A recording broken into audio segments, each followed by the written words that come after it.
So ano daw ba yung ibig sabihin ng Business Entity Principle? So ito ay tinatawag din na Economic Entity Principle. So ibig sabihin nito, business transactions are separate from the personal transactions of the owner. So ibig sabihin, merong hindi pwedeng pagsamahin. Yung transaction ng owner ay hiwalay sa mga transactions na nagaganap sa business. So halimbawa, yung owner ay lumipad papuntang Vietnam, doon siya nagbakasyon. So hindi mo yun i-record as business transaction kasi personal transaction niya yun.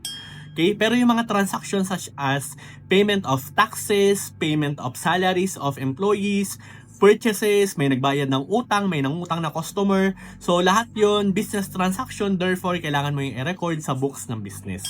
Okay? So magkahiwalay. So dito sa business entity principle pumapasok din yung, halimbawa, yung owner, dalawa yung business niya. Isang restaurant saka isang car wash. So ibig sabihin, yung transaction ng car wash dapat dun lang siya. Yung transaction naman ng restaurant dapat recorded separately. So ginagawa natin to para malaman natin kung ano ba yung performance individually nung kanyang mga businesses. So, hindi siya pwedeng paghaluin. So, for tax purposes, pwedeng paghaluin. Pero, when it comes to determining yung performance niya, kung nalulugi ba siya or hindi, yung individual business na yun, para mag-create ka ng strategies doon, so dapat hindi siya magkasama. So, kung meron kang tanong, mag-message ka lang or mag-comment ka sa ating comment section. Kung meron ka pang mga ibang bagay na naguguluhan, mas paguguluhin pa natin siya. Yun lang. Bye-bye.